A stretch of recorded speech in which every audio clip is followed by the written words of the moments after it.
Um, all right. Well, you good to go? Yeah. Okay, great. Well, thanks so much for doing this. I really, yeah, and yeah, action. Great.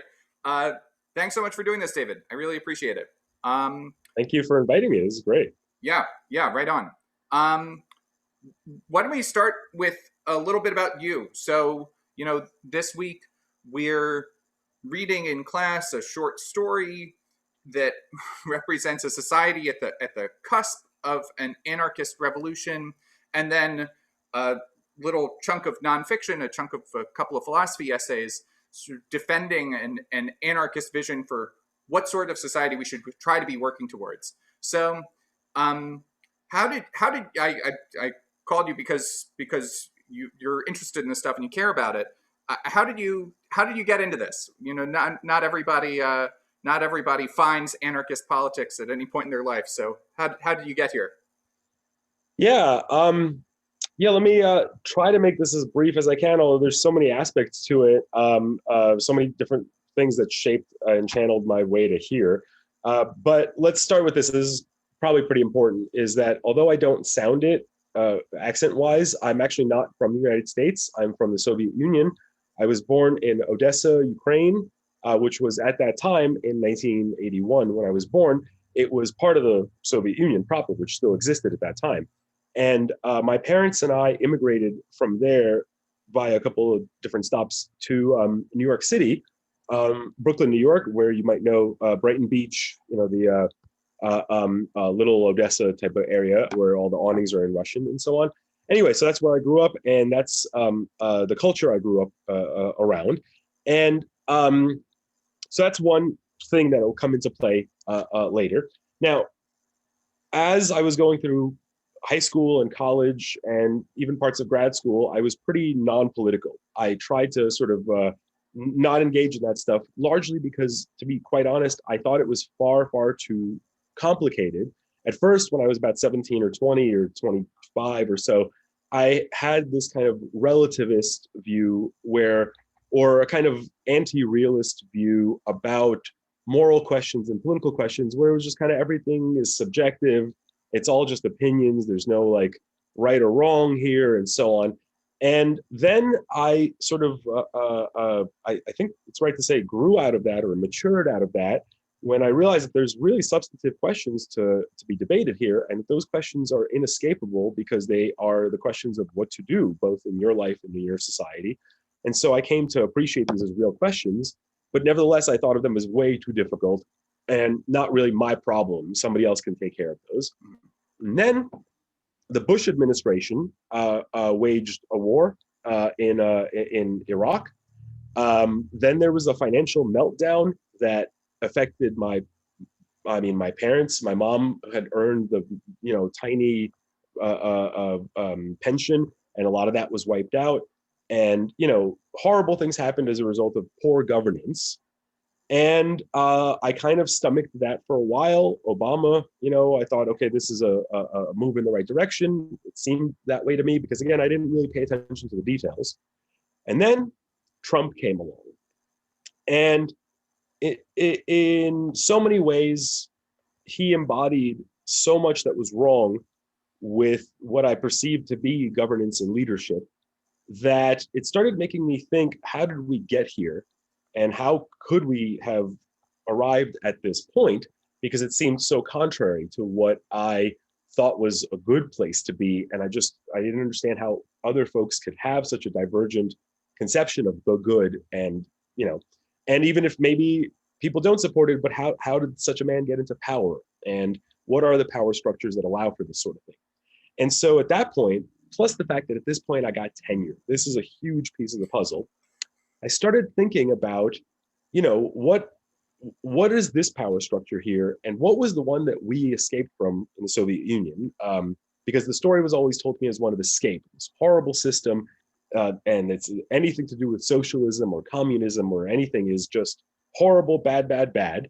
We escaped from there, thank God, and thank God we came to a capitalist, proper system that we now live in, and not only that, but it actually did work out for me in the sense that I started off, immigrant food stamps, and so on.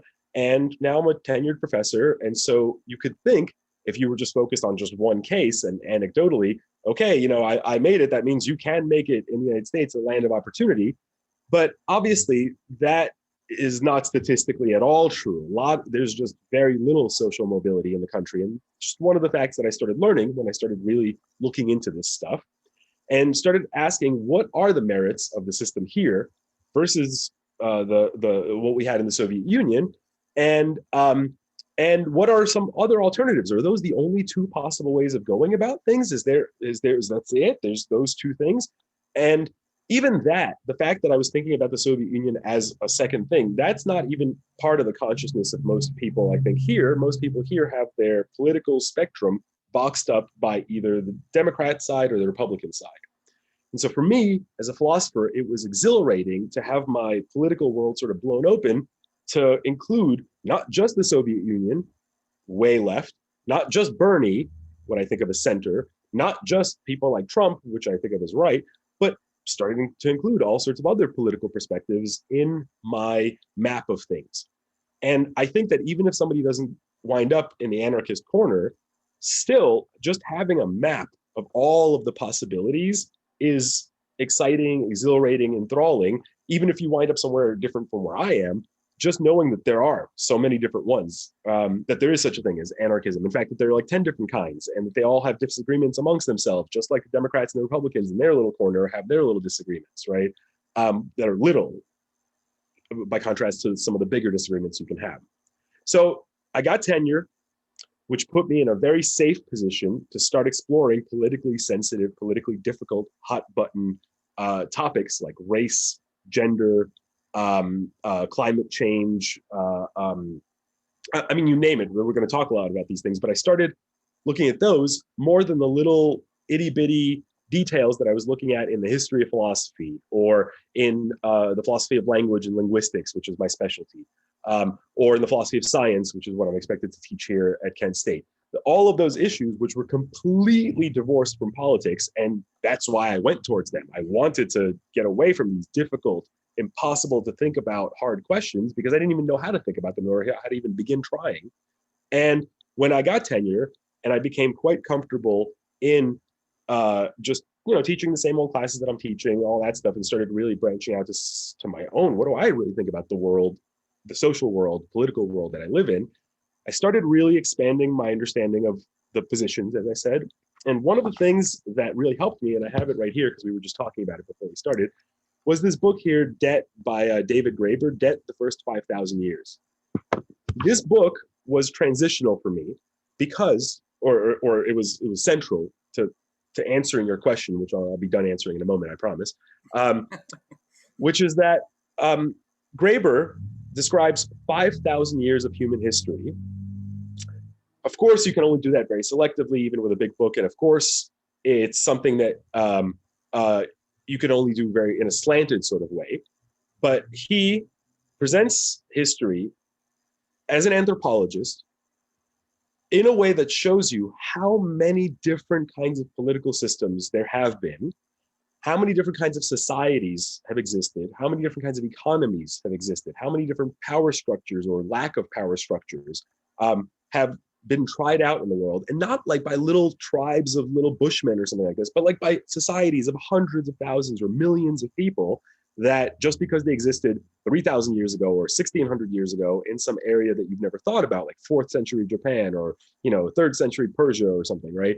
That they're no less real for all of that. They were real places that existed in real ways that were direct alternatives to what we've got now. Started thinking, well, since the space of things has been blown up so wide open to me now that I'm ready to start really thinking about where I land, it became of interest to me. Well, where did David Graeber, what does he actually think? And I found out at that point that he is or self-identifies as an anarchist. Thought to myself, that's strange because anarchism is just like all about like bomb throwing and stuff like that, isn't it? Or like violence or, roaming gangs, roaming the streets and killing people with machetes or, something like this. Like, why would any serious human being, let alone a brilliant academic, be in all excited about, let alone self-identify with anarchism? Sounds like a stupid thing to do. Well, when I think about that, when I find really smart people saying things that sound like maybe they're really stupid, that's my cue to investigate. That's like my like immediately I need to go read everything about why this, because it makes me think like I must have missed something. Somebody must have sold me a mistaken idea because the smart person obviously is onto something. And so I did. I went and I investigated, and the more I learned, the more I found that anarchism satisfies every possible checkbox I could have possibly asked for to begin with in my search for a political philosophy that defines me and that represents my beliefs and my interests. So, starting with all of the cultural issues, issues like complete tolerance and acceptance of all sexual orientations and sexual preferences, um, complete tolerance and openness towards all conceptions of gender, of all ways of self-identifying on a spectrum, as trans, as transhuman, as whatever, people being whatever they want to be, as forceful, dogged anti-racism, as not just like trying not to be racist myself, but insisting that other people not be racist and that the larger society move towards an anti-racist mode of being. Um, and probably most important, anti-capitalism. This idea that I had that there is an alternative. Now, the idea was birthed in me that there's an alternative by the Soviet Union, but the Soviet Union really was a terrible place. It really was not a good place to live. There is a reason people were leaping to leave from there as soon as possible. It's maybe not the hellhole that may have been described in some places or sometimes here in propaganda and so on, but it was not a good place. And yet, anarchism was what represented to me a way that things could have gone in Russia, that they didn't go that way, but they could have just as well. In an alternative history, they didn't go the Stalinist route. They didn't go the Leninist route. They didn't listen to Marx, but rather they listened to one of the other dominant socialists at the time, who was a contemporary of Marx, somebody that talked with Marx a lot and debated with him, namely Mikhail Bakunin. And Bakunin, if the Russian Revolution actually took Bakunin's route rather than Marx's, or for that matter, Lenin's, things could have been very different. They could have been very different for my family. They could have been very different for the world. And so, anyway, it's a philosophy that, as I said, really touches deeply on the points of concern that I have with human society, which start off with identity politics issues, gender, sexuality, race, and things like that, but then blow up into higher things that I'm also concerned with. Our treatment of the environment, our connection with nature, which we'll talk about later, I'm sure. Our relationship to offenses and punishment, our relationship with drugs in the society, our education systems, all of the things that anarchists have been saying on behalf of those things are all things that seem to me to be pretty obvious. And frankly, if I'm going to be really honest about it, I think that if you said to people the things that I believe as an anarchist, but you put them without using the word anarchist or communist or any, scary word that's already preloaded with connotations, people would be like, yes, sign me up. Check, check, check, check. Yeah, this all makes sense, right? A lot of people would anyway. Not everybody, but a lot of people would, a lot more than you think anyway. So I'll end it there, but obviously I hope there's more hooks for you to hook into. Yeah, that's really, really interesting. I think a lot of people get into sort of left politics in one way or another, either supporting some variety of state socialism or anarchism or something else through history and through sort of seeing the way in which I think leftist sort of public discussion lives with a broader chunk of history than the sort of political discourse that you see on like the op-ed pages of the New York Times, which seems to have just have some amnesia for anything that happened more than like 6 months ago. But then your own sort of biography relates to this or like motivates this connection to history in a way that in a way that my biography doesn't because I grew up in Brooklyn. Um, um, so yeah, that's really interesting. I mean, I guess one follow up question then is sort of like, um, you say that the appeal of anarchism for you was that you sort of it had, in some sense, all the right consequences. You came to the table with these sort of pre-existing, anti-sexist, anti-racist, anti-capitalist, and so on commitments, and then anarchism somehow, I don't know, unified or provided some explanatory framework for all of these, you know, intuitions or judgments that you had already. So I guess the question is, like, how does it do that? Like, I mean, on the face of it, um, um, you might think, well, being in favor of sexual liberation is great, and being in favor of you know uh, redistribution of capital is great, but those two things are very different. So what's the thread? I mean, how do you understand if there is a sort of unifying explanation here? How does it go? Yeah. Um, well, look, I think first off, you're right that I came into it with a checkbox list of things that I already subscribe to. And there's obviously prior questions as to, well, why were you anti-racist? Why were you anti-capitalist? Probably that's the second one is more interesting. It's sort of obvious why one would be anti-racist, I think, I hope these days. But why would somebody be anti-capitalist? That's an interesting question. But so the fact is, you're right that a lot of different philosophies political philosophies or moral philosophies could underwrite or also legitimate a lot of the judgments that I was already predisposed to make, a lot of the checkboxes that I want to check. The problem that I'd always had was that none of them did it all. None of them seemed to encompass every one of them. They had always had something that I was a little bit uncomfortable with, or a little bit didn't seem to fit somehow, or I had to make excuses or something. And moreover, I found that anarchism does provide it's not just a bunch of checkboxes, although that would be good enough. It's that it provided what you're asking for, I think, which is a kind of principled foundation upon which all of these scattered seeming issues, this sort of nebula of, like, things that would go into David's utopia, right? Why are these the things? Is it just an accident of David's history? Is it just a matter of David's preferences? Well, 17-year-old David would have thought so, but I don't think so now. I think that there's a coherent logic to why those things are the things that a utopian would shoot for, right? Which is, I mean, the loosest way of thinking about anarchism is that it is a kind of utopianism.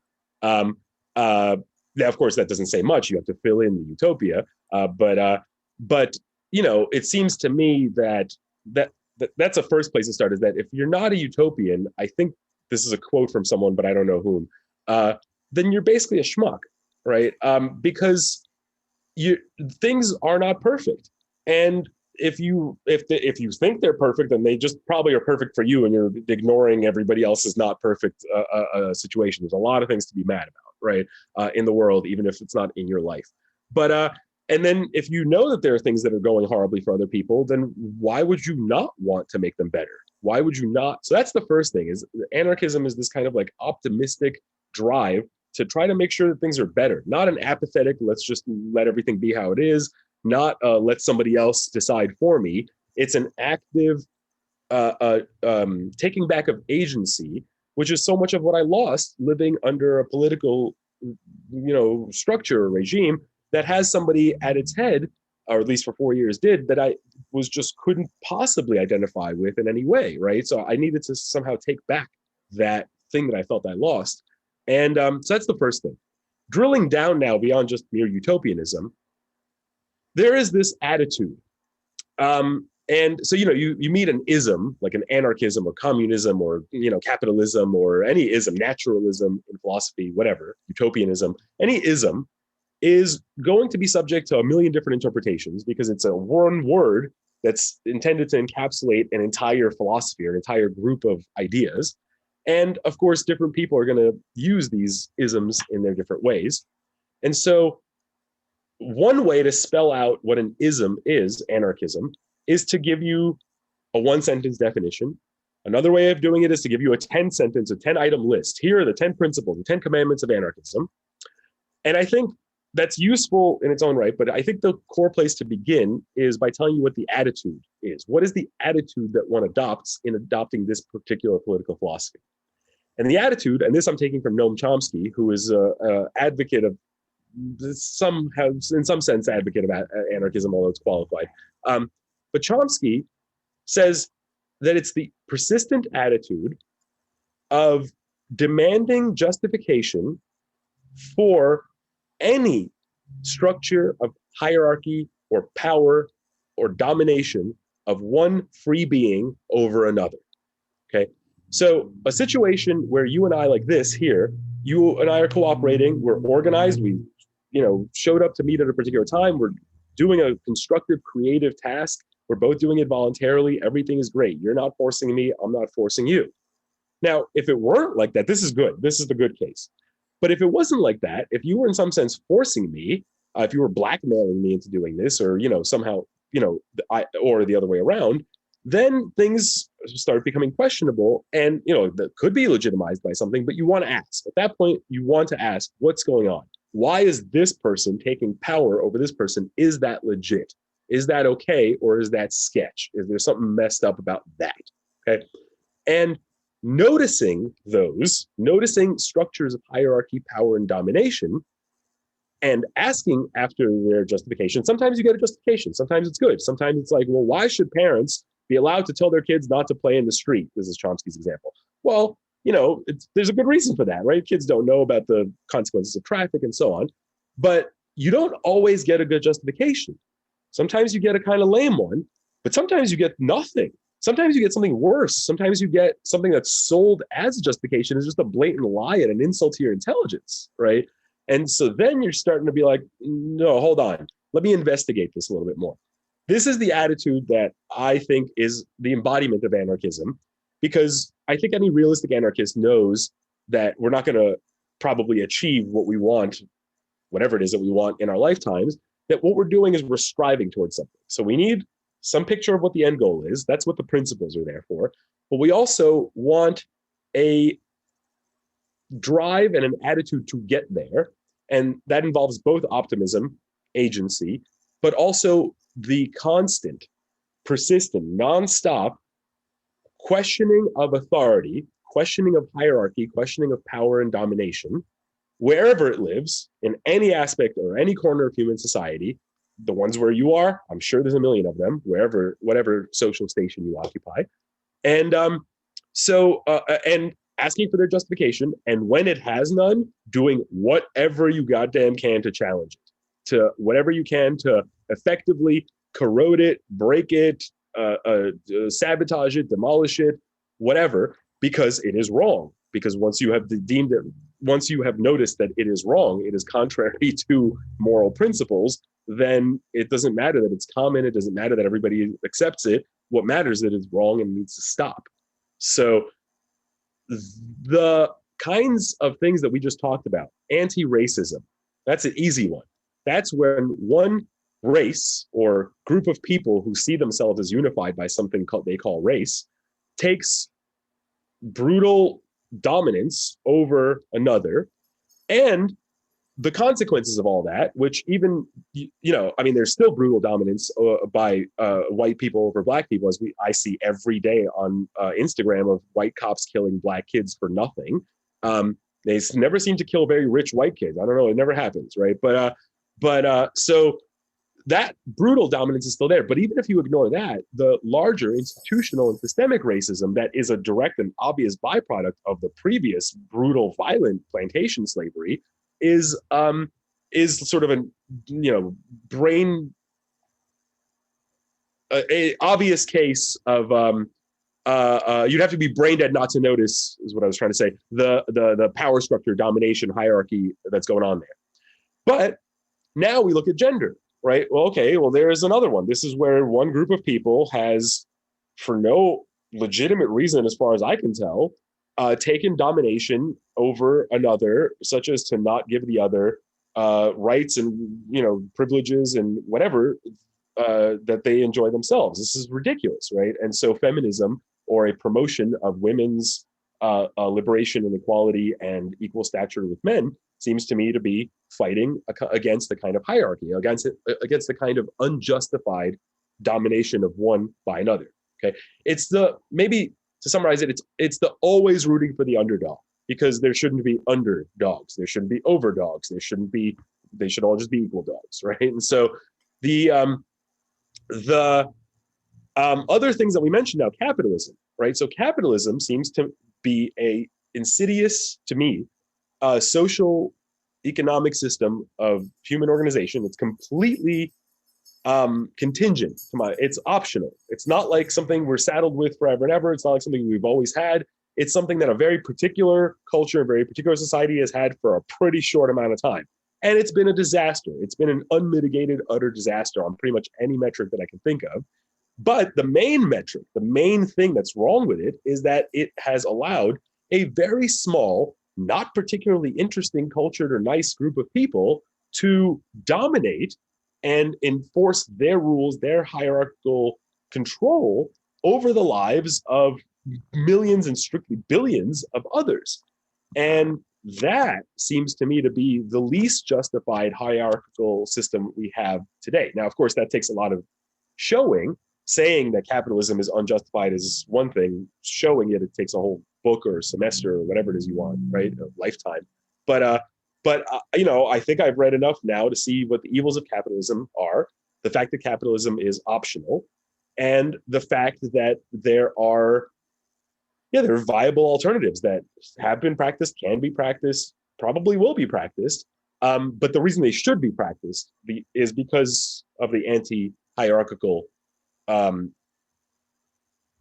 foundation that I've been talking about. It's the fact that capitalism institutes a unjustified hierarchy. And there are many others. Anarchist analyses of prisons, the ways in which the legal system, or the police and prison system, take hierarchical dominance, power, and authority over people of whatever race. And we don't even have to make it racial in this case. It's just the existence of police, people who have the authority to kill you on the street. And that's a questionable. An anarchist will not just take for granted that police have to exist and prisons have to exist. We want to ask, do these things really need to exist the way that they do, or at all? And propose a future where they don't. Wouldn't a world without prisons be better than one that has them? So how do we get to the one where we don't have prisons, where we don't keep locking people up at increasing rates, or at any rate at all, right? This is the sort of thing that an anarchist might ask. And of course, the environment. The environment both is a case of hierarchical oppression of capitalist corporations over the rest of humanity. It's an oppression, an unjustified dominance oppression of the future generations by current ones. And it's triply bad because it's an unjustified oppression of poor, low-income, and developing nations, so-called global south, where it's at their expense that we in the global north here get all the goodies. So on no moral compass can I see this as being justified. And we can talk about the underlying ethics of that judgment, but just intuitively, I can't see those things being justified. And the reason is because there's always somebody who has illegitimate power over somebody else via the mechanism of violence. Men over women, violence. Whites over blacks, violence. Corporate militaries essentially having dominance over some Iraqi village, violence. Police over black neighborhoods, violence. It's always violence at the bottom. And when there's violence, I'm interested. I want to know why it's happening. Because it's not that it can't be for a good reason, but it had better be for a good reason. And oftentimes it's not. Too often it's not. Yeah. This is great. So I think this kind of explanation of the fundamental attitude is helpful in a lot of ways. I think it's helpful both because it actually reveals a substantive similarity between these superficially different social problems, but also because I think the attitude that you describe of just sort of um, demanding justification is sort of a transparently reasonable one, and at the same time, like a um, uh, something that, if it's sort of really taken to heart, um, uh, tends to corrode, what they call in the biz status quo bias. And I think a lot of the kind of psychological armor or whatever, a lot of the inertia that prevents people from taking radical political position seriously is just a sort of unthinking preference for the way things are. But if you're constantly asking for justification, that doesn't sit very neatly with that sort of unthinking preference. Yeah, I I think mean, that's something that Bookchin says at the beginning of the reading that you pulled out, post scarcity anarchism, is how much of a trap thinking that the way that things are right now is the way that they need to be mhm, is it's a real trap. And I think science fiction is a way of opening up that space, which is why I really appreciate that you assigned this Ursula Le Guin thing. I mean, I recommend to your students also to read larger things of hers, particularly her book where she models an entire anarchist society for the length of the book, called The Dispossessed. Highly recommend this book. But yeah, science fiction can pull us out of that way of thinking that our current situation is just how it's got to be. There's always been prisons. There's always been capitalism. There's always been no, there hasn't. No, there just fucking has not. Right? Sorry. Um, but you're allowed to curse that too. But yeah, yeah, okay. yeah. But so can history, and so can philosophy. I think all three of those are approaches. Literature opens up to an imaginative space. History puts us in touch with the things that have been. And philosophy asks us just on a blank canvas, why should it be this way? I can imagine any fucking other ways of it being, right? Why this way? This way doesn't seem like a great way. Yeah. I can definitely show you what's not good about this way. Tell me what's good about it. Yeah. And the sort of, sometimes distracting, but sometimes really a helpful sort of professional habit of philosophers of just sort of wanting to like map logical space for any new, sort of question or field of questions that opens up. I think part of what you were describing in your sort of own personal journey was like just having this realization that like the logical space of possible political positions isn't exhausted by the Democratic and Republican Party platforms of 2006 or whatever.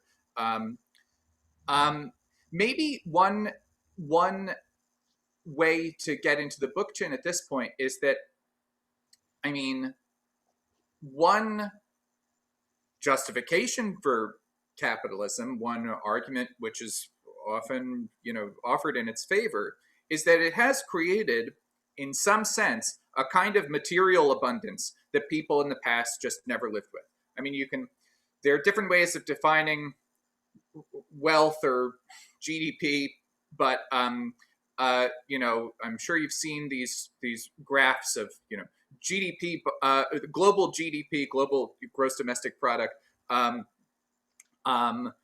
over time, and it's sort of and it is perfectly flat until the Industrial Revolution, and the which is to say until the domination of global capitalism, and then all of a sudden we're just a lot richer.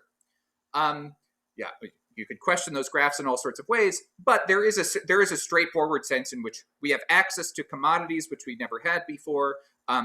There are at least particular types of drudgery, types of undesirable toil, undesirable labor that have been automated away, and they've been automated away in part because of the profit motive, because capitalists want to make money, and they found machines that could do the work that human beings used to do less efficiently. Um, and um, you know this this fact about capitalism, if it is a fact, is important to acknowledge for a few different reasons. I think one of them is that it might make it harder to like make the case for like an anti-capitalist position to a person in 2021 than it would have been in like 1870, when there were a bunch of 5-year-olds working in factories all day, which is just like not the case in the United States anymore. Um, um, uh, but also it's important because, as Bookchin makes this point, it's sort of like, well, we see in some sense the benefits of automation, but we also, however dimly, have some sense that wait, there are all these fucking robots doing our jobs for us, and I'm still broke, like I still have there's like why am I, if there's robots to do everything, why do I have no money? Why am I working all the time? Or like, I mean, I enjoy my work, I enjoy teaching, but I'm still broke. So like, the so the what's the question here? The question is, do you think that, as Bookchin argues, we are at a kind of historically unique point where the tech forms of technological and economic development that capitalism, at least in part, has given us, have sort of created possibilities for sort of personal freedom and a post-scarcity society, as he says, and yeah, I guess the first question is just, yeah, do you agree with that? Do you think that we are actually, in some material way, closer to a post-scarcity society, or like within reach of a post-scarcity society in a way that we just have never been before in human history? Yeah, there's a lot to go on there. Let me start with the common argument. The what I think of as the rising tide lifts all boats argument, where one might say, look, yes, it's true that when you look at the contemporary economic landscape globally or the United States, yeah, you see massive inequalities. Some people are very poor, some people are very rich, and so on. But overall, if you sort of compare everyone on average now to everyone 100 years ago, 200 years ago, 300 years ago, 400 years ago, wow, we're doing so much better, right? And the graph that you pointed to, it shoots way up in a way that seems to start right around where global capital, capitalism anyway, capitalist modes of production replaced mercantilism, feudalism, and previous, serfdom and so on. Okay, so some people on the left, some people, Marxists, for example, will argue and continue to this day to argue that capitalism was a necessary stage in historical progression, such that it would allow us to make the tools that would bring us to such a post-scarcity level that it would, and here's another crucial part of Marxism, is that it would implode the capitalist system itself. The capitalist system sows the seeds of its own destruction by making the technology that is necessary for us to kick the ladder of capitalism away and move into an era of socialism and ultimately communism. Okay. And so a lot of leftists even today will use this argument, the rising tide lifts all boats argument, to say, yeah, that it's good that we got to capitalism because look at all the good things it did, but now it's time to move on. Okay. And obviously some people who are still capitalists are like, no, it's good that we did what we did and now we should stay where we are, right? But everyone agrees that it's good that we went the route that we did. I don't agree.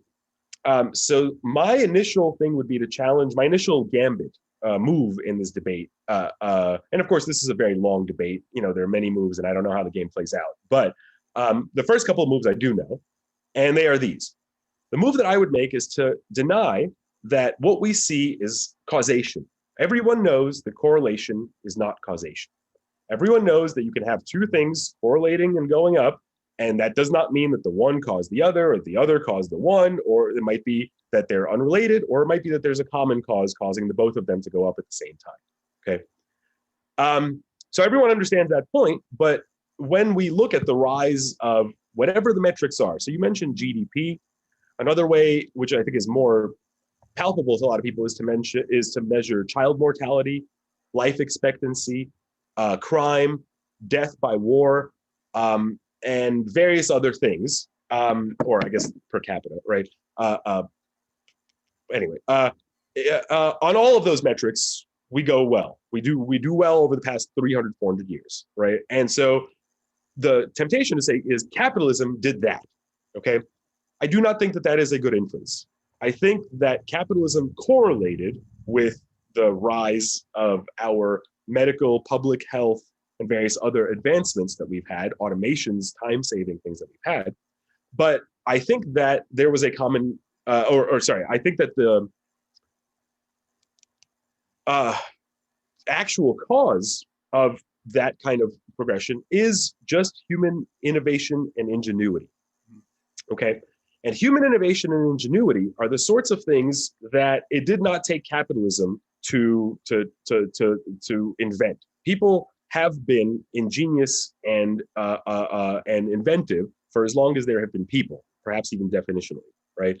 But we now, what we had at that time was means of communication that were improved, not necessarily because of capitalism, actually, probably more because of religion, if anything. And a variety of other innovations that were not themselves due to capitalism, that when they conspired, caused a whole lot of progress in the sciences, in the arts, in medicine, in a variety of things that we take to be parts of legitimately modern life. But capitalism, you could think of as just another current that came in and sort of in the context of which a lot of these things then happened. But then you got to ask, did this current actually prop up and motivate the advancements, or did it have no effect? It was neutral. The advancements would have happened either way. Or did it actually have a deleterious effect on the advancements that would have happened naturally anyway, had a different economic mode of organization or political mode of organization predominated? Now, to answer those questions, I think you have to look actually at the Soviet Union, where one thing, yeah, look, I'm not about to make excuses for the Soviet Union. You heard what I had to say about it before. I'm glad I don't live there, and I'm glad that, my parents took me out of there. I'm grateful. I think it's a good thing. That having been said, it's not as though people didn't invent things in the Soviet Union, right? And so, I mean, look, maybe the Soviet Union wasn't socialist, maybe it wasn't communist. There's a lot of arguments for what else it was, but it certainly wasn't the mode of capitalism that we have here. And that all we're arguing about is, do we need the mode of capitalism that we have here in order to get innovation going? And the answer is, I mean, they put the first people into space, Sputnik and all that, lots of medical inventions, lots of agricultural inventions, lots of science to come out of it. I mean, tons and tons of things came out of the Soviet Union, despite their having a different social, political, or economic and political setup than we did. Okay. Second data point for me that was revelatory when I started looking into this argument specifically is that if you look at the United States and the main things that the United States does actually innovate in, that we predominate and innovate in the production and export of to other countries, it is the following: weapons manufacture, so weaponry, technology, high-end medical supplies, and pharmaceuticals. Also, under technology, we can include cars, okay, and airplanes. So let's ask now, those big industries, to what extent are they?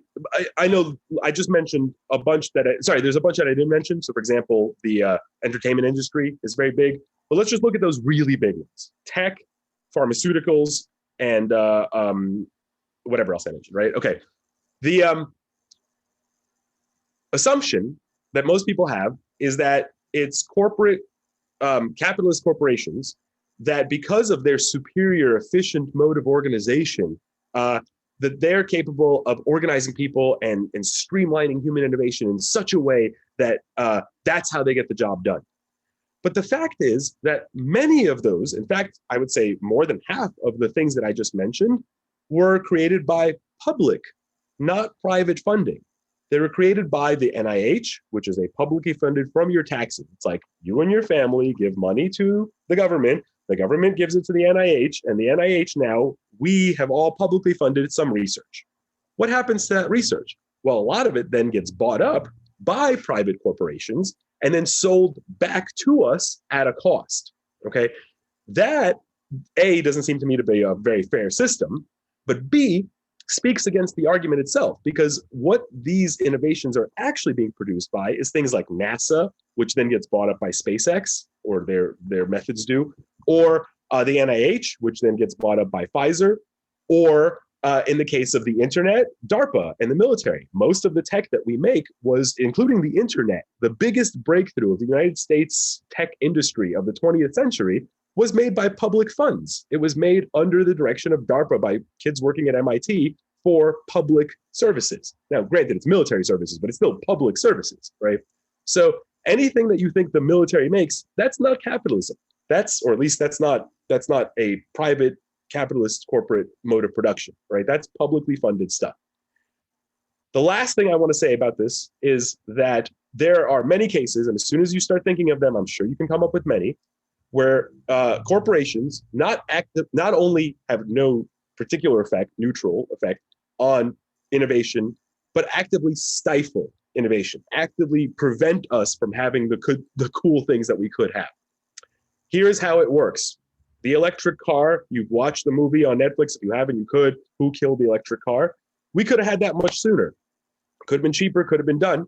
But there are vested interests. Once you have a giant monopoly on a certain kind of car, a certain kind of energy source, a certain kind of anything, any new innovator is a threat to you. And so in order to keep money flowing, to keep your monopoly, what do? You're going to buy them up and patent their stuff and then never let the patent go. Just never do it, because it would be a threat to your money making.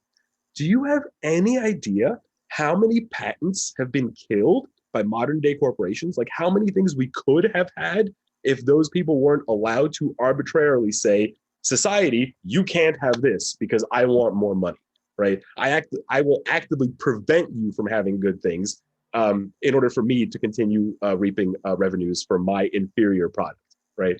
So it's these sorts of things that make me doubt the argument. I think that the rising tide that did indeed lift many boats, like I said, public health is just one thing. So many fewer people die.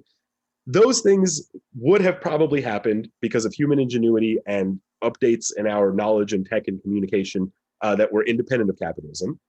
They did happen in places where capitalism was not predominant as a system, like the Soviet Union. And in places where we do have capitalism, we actually, if you compare to what we could have had versus what we have, you find that the comparison is not terribly favorable. So I just don't buy that anymore. I don't buy that capitalism was like a thing we needed to do on the way over to a future, great utopian society. I think it was a real misstep. I think it was something that ought not to have happened in a certain sense. We could have done without it. It was evil from the start. There's no salvageable part of it, in my opinion. Yeah, this is great. Again, this is really rich. There's a lot to respond to. I mean, I guess one thought is that the example of medical technology is sort of especially powerful or persuasive for me. I think because the like actual motivations of medical researchers are just so, in at least in so many cases, just obviously not the sorts of motivations that somebody gets into. Maybe it's sometimes it could be self-interested in some way. Hey, I want to be really fucking famous by inventing some great new medical treatment. Well, okay, fair enough. But often it's just like obviously genuine altruism. People just want to save other people's lives. And I think there's a sometimes people frame. I think this is too simplistic to frame the difference between capitalists and anti-capitalists in general in terms of sort of competing conceptions of human nature. But this seems to be one sort of very clear case in which the sort of dominant capitalist ideology, whatever you want to call it, that people only act out of self-interest, or that every human behavior should best be modeled in terms of people acting on their self-interest. It's just transparently false. Yeah, whatever you want to say the motivations were for Yuri Gagarin going into space, or Kolmogorov inventing probability theory or whatever. Um, there's some type of self-interest there, but yeah, at least it wasn't the profit motive in particular. Um, Great. There's so let's see. One way to follow up on this um, is to turn to a Yeah, question about sort of. yeah. Oh, sorry. Can I interrupt you just for a second? 'Cause I Yeah, do go want to for it. make a small point about what you just said, just to pick up on, because it connects. We've been talking about innovation and to what extent capitalism spurs innovation, and we've been talking about it largely in terms of.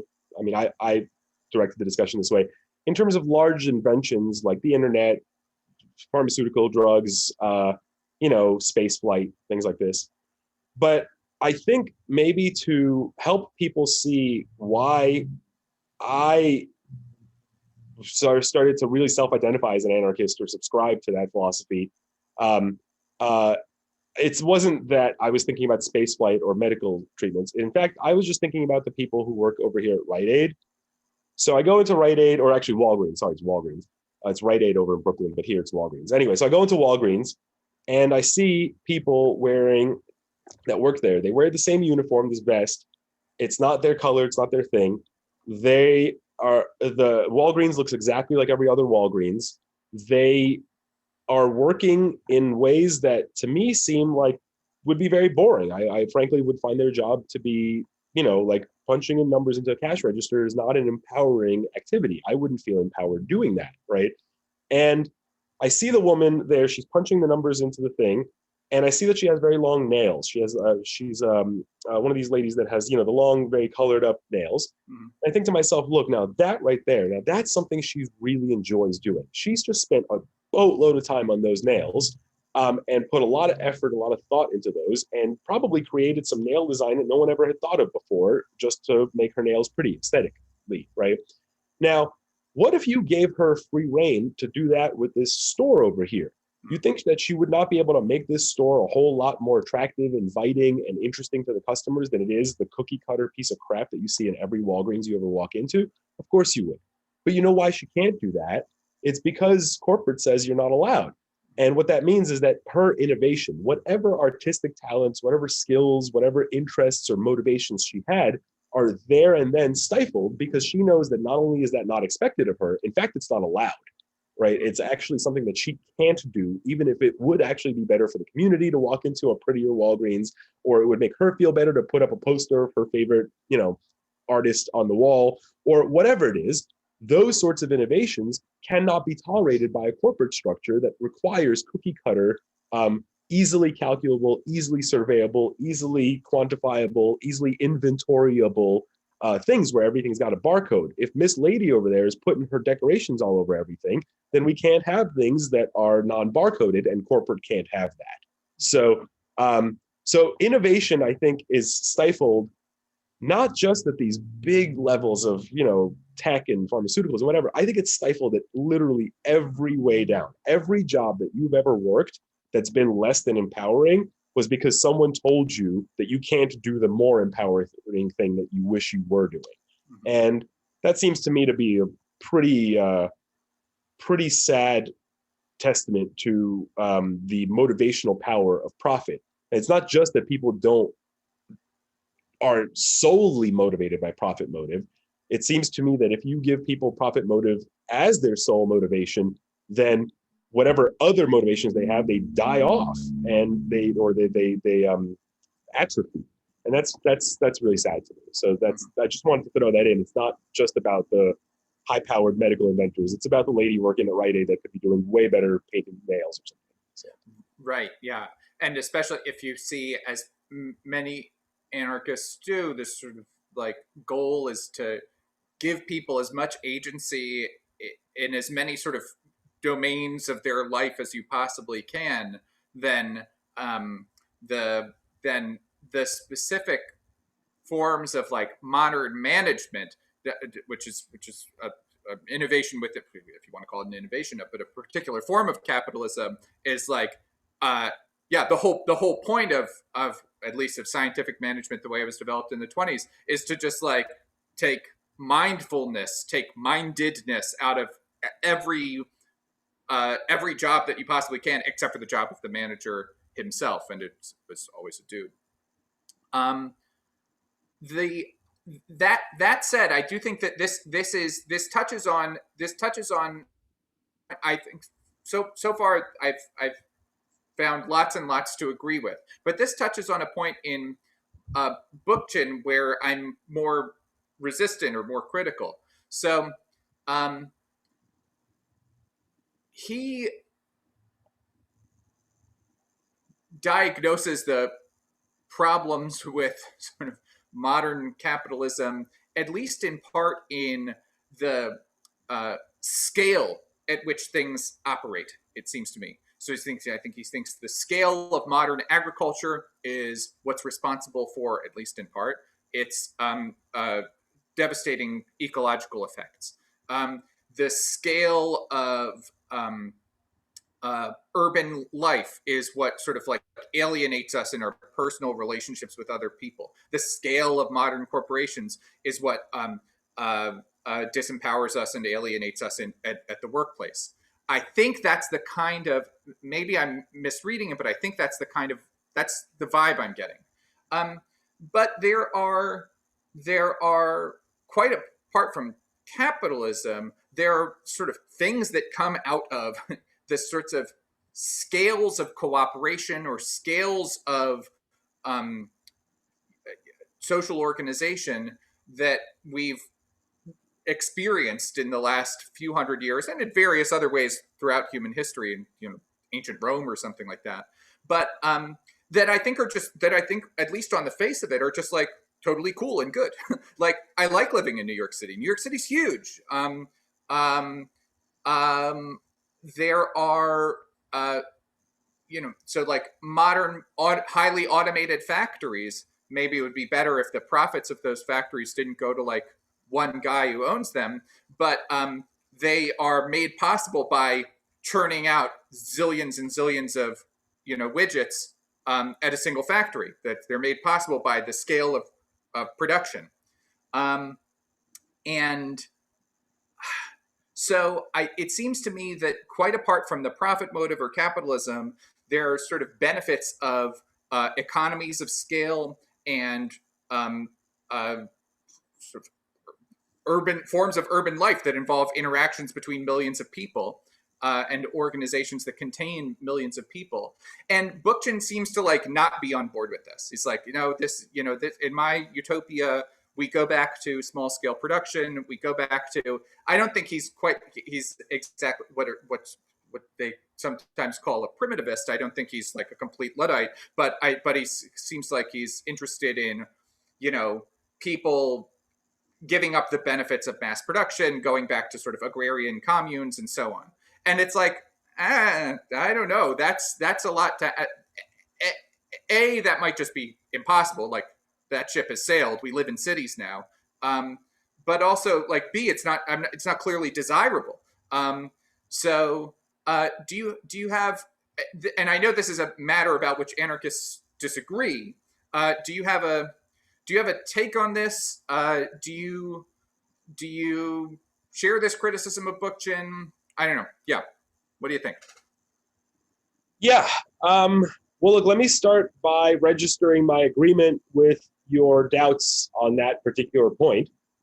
About Bookchin and about the folks. So, as you mentioned, within anarchism isn't, like I said, it's not one thing like any ism. It blows up into lots of different things, and there's disagreements, just like there's disagreements within Democrats or Republicans or within, the Communist Party of China. I'm sure there are disagreements about how to do things. Well, anarchists will also, of course, have internal in-house disputes or in-house debates, in-house disagreements that constitute the richness of the tradition, actually. And so this is one of these things. This is one of those questions that you pointed to, which is the question of scale and localization, okay, or localism. So David Graeber points out that as soon as you start telling people that David Graeber's the author, the anthropologist that I mentioned earlier. As soon as you point out to people that, look, there are tons of societies that are anarchist, are and have been. So, why do you say that this is not a viable mode of organization? People will say, well, it's, of course, you're talking about like, little tiny tribal societies that are like, far off from somewhere, and so they don't count. I'm talking about like big modern societies. And at that point, it looks as though what you're asking for, what the opponent is asking for there, is something like, modern day United States or modern day Canada, modern day France, but somehow with the government and money or something just like plucked out. And now we all resort to living in some sort of, like you say, little communes are surviving from one another in some sort of a marauding gang situation, right? And it's certainly not preferable, but it's also not exactly what is necessary to imagine. So one thing one can say is that anarchism does not specifically prescribe a localist attitude where everything has to be downsized and downscaled so that everything is, on a local municipal level, as opposed to a national or a federal or an international level. Anarchism isn't particularly committed to that or opposed to that. I think it's neutral. Like, that's an in-house debate amongst anarchists. But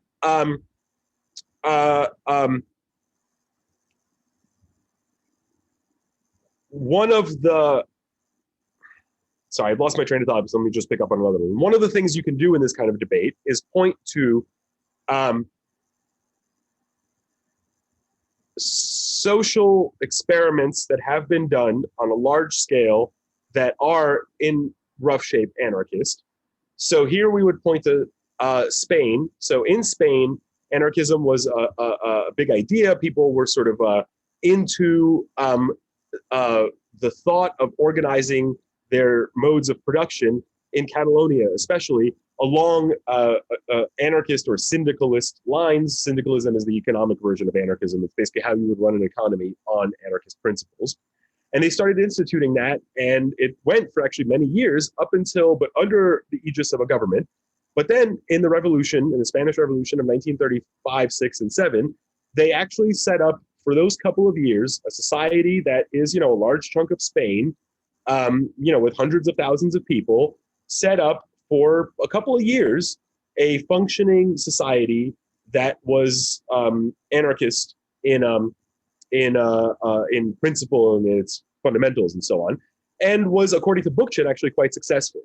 So now the question is, what exactly, what went wrong? Can we prevent it from going wrong again? What went wrong by the usual anarchist diagnosis is that the anarchists were basically killed or outnumbered and ultimately murdered by competing political factions, including the fascists, who eventually took over, but also the communists from Soviet Russia, who also opposed them, because communists from Soviet Russia don't tend to like anarchists very much. So how do we avoid that happening again?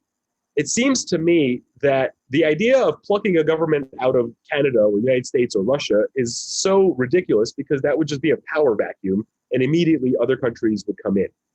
What was so encouraging and thrilling to me, frankly, about the summer of 2020 was how BLM, the Black Lives Matter movement, how it just flew across the world.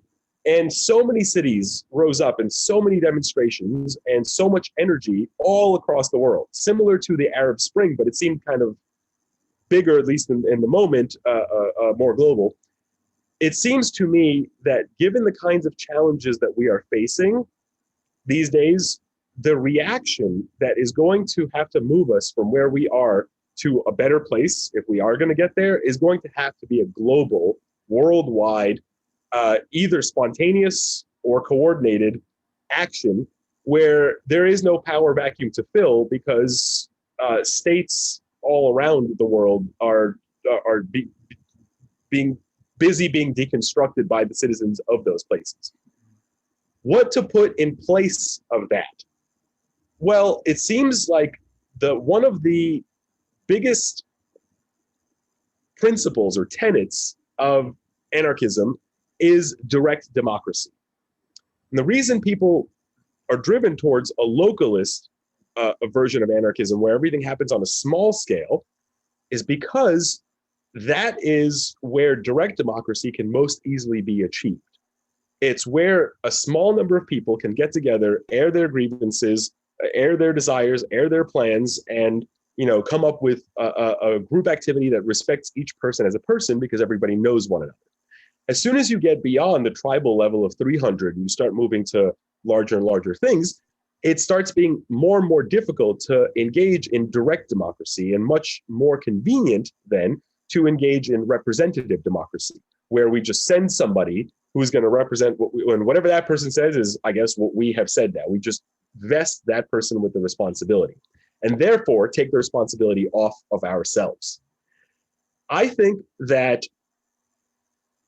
whether or not localist modes of organization are what wind up working the best is not really what we want to start with. The question we want to start with is how do we best enact or facilitate direct democracy to occur? If that can happen on a large scale, then the inference from direct democracy to must be small scale is cut. Then you can have direct democracy at some larger scale.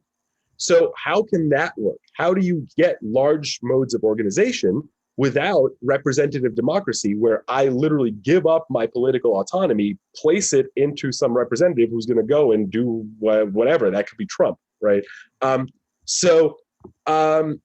One way of doing this, I think, is by constant voting, where, for example, instead of being shown advertisements as I scroll through Instagram, I am shown a slideshow of every once in a while of issues that pertain to my area, to my municipality, to my state, to my whatever it is, right? To my place of work, to my where I live, to my community, to my neighborhood, whatever, right? Targeted to me, like advertisements are, and where it explains the issue to me. And from different perspectives, the people who are for this say such and such, the people who are against this say such and such, and now you vote.